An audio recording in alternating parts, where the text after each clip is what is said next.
আসসালামু আলাইকুম ওয়া রাহমাতুল্লাহি ওয়া বারাকাতুহু। কেমন আছেন আমার আদরের কলিজার টুকরা আপুরা? আল্লাহ সবাইকে ভালো সুস্থ রাখার তৌফিক দান করুন, এই দোয়া সবসময় করছি এবং আপনাদের দোয়ায় আশীর্বাদে আমিও ভালো আছি আলহামদুলিল্লাহ। আল্লাহর কাছে শুকরিয়া জানাচ্ছি। আপুরা, আজকে আমি দেশি চিংড়ি মাছ ও কাসকি মাছ দিয়ে আমি চচ্চড়ি ভাজি রান্না করব। তো এখানে আমি কাচ্চি মাছ আর এই দেখুন দেশি চিংড়ি আমি নিয়েছি। একসঙ্গে ভাজি করলে ভাজিটা অনেক মজাদার হবে। তো আমি ভালো করে ধুয়ে পরিষ্কার করে নিয়েছি। এখানে আহ ধনিয়া পাতা কুচি করে রেখেছি, কাঁচামরিচ, টমেটো, পেঁয়াজ, হলুদ গুঁড়ো, একটু জিরা গুঁড়ো, শুকনো মরিচ গুঁড়ো, লবণ নিয়েছি। তা চলুন হাতে মাখিয়ে রান্না করানো যায়। আপুরা, আমি একটা কড়াই সামনে নিয়ে নিলাম, দিয়ে দেব পেঁয়াজ কুচি। পেঁয়াজ কুচিটা একটু বেশি দিতে হবে যেহেতু কাচ্চি মাছ।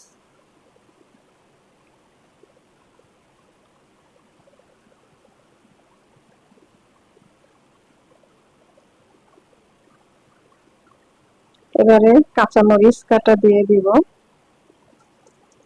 একটু ঝাল ঝাল করব, মাছের চচ্চড়িতে ঝাল না হলে ভালো লাগে না।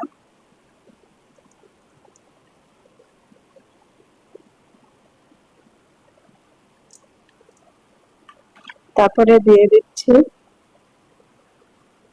হলুদ গুঁড়ো, জিরা, লবণ এবং সরিষার তেল দিয়ে দিব।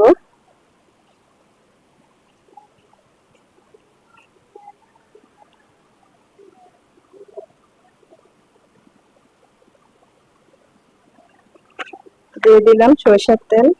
এবার হাতে মাখিয়ে নিব ভালো করে সবগুলো।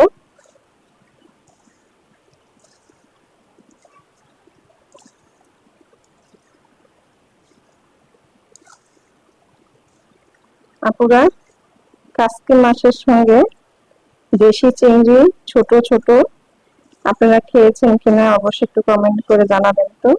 আর না খেয়ে থাকলে একদিনের জন্য হলো এইভাবেই আমি যেইভাবে রান্না করছি শুরু থেকে শেষ পর্যন্ত দেখে আপনারা এইভাবে রান্না করে খেয়ে দেখুন। আশা করছি অনেক মজাদার হবে রান্নাটা।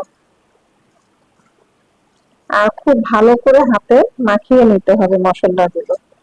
যত মাখাবেন ততই সুস্বাদু হবে রান্না।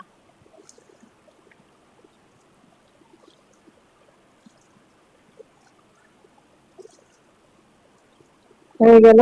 এবারে আমি মাছগুলো দিয়ে দেব।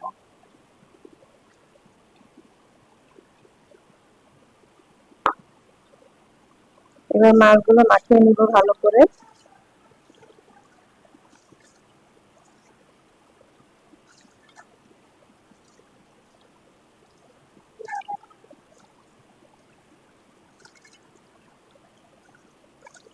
এবারে টমেটো গুলো দিয়ে দিব, ধনিয়া পাতাও দিয়ে দিব, সব একসঙ্গে দিয়ে দিচ্ছি।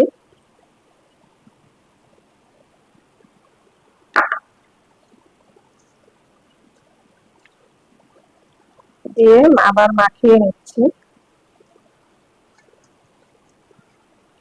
ভালো করে মাখাতে হবে যাতে মাছের গায়ে সব মশলাগুলো যায়।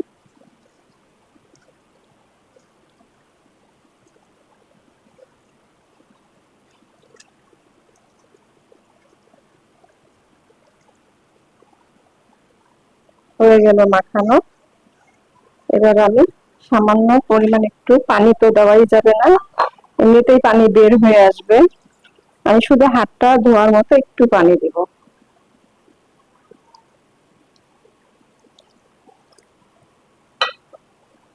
দিয়ে দিলাম। আপুরা, এবার আমি চুলাতে বসিয়ে দিব। চুলাতে বসিয়ে দিলাম। এবারে ঢেকে দিয়ে আমি চুলাটা অন করে দিব। বিসমিল্লাহির রহমানির রহিম। চুলাটা অন করে দিলাম।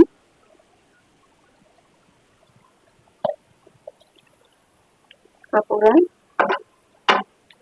মাছ ভাজিটা আমি এখন আলুতে হবে একটু লাড়া দিব, বেশি লাড়া দেওয়া যাবে না, তাহলে মাছগুলো একদম গলে যাবে। আস্তে করে পিট করে দিচ্ছি।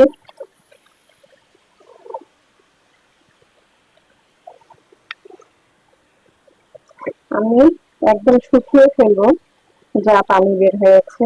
চড়চড়ি করবো আমি।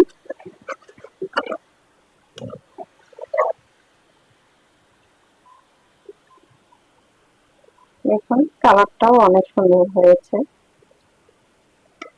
আর দেশি চিংড়ি মাছের সঙ্গে অন্য মাছ রান্না করলে অনেক টেস্টি হয়।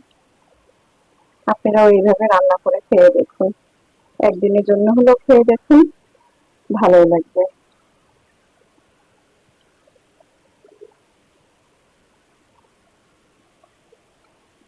এবারে আমি আবারও একটু ঢেকে দিয়ে চড়চড়ি করে নিচ্ছি।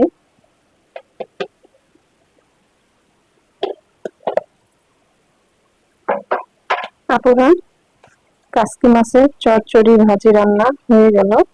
এবার আমি নামিয়ে নিব। আপুরা, নামিয়ে নিয়ে আসলাম টমেটো দিয়ে কাসকি মাছ চচ্চড়ি ভাজি রান্না।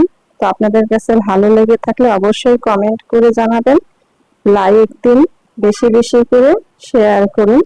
আপুরা, আপনাদের শেয়ারে, আপনাদের দোয়ার পাশে থাকলে আমি সামনে এগিয়ে যেতে পারবো ইনশাআল্লাহ। তো দোয়া চাই। ছোট্ট রান্নাঘর চ্যানেলটিকে সাবস্ক্রাইব করতে একদমই ভুলবেন না। যারা নতুন আপুরা দেখছেন, পাশে বেল বাটনটি ক্লিক করে আমার ভিডিওর পাশেই থাকুন। সবাই ভালো থাকুন। আপনাদের পরিবারকে নিয়ে সুস্থ রাখার জন্য আল্লাহ তৌফিক দান করুন, এই দোয়া কামনা করে রেখে দিচ্ছি। আসসালামু আলাইকুম ওয়া রাহমাতুল্লাহি ওয়া বারাকাতুহু।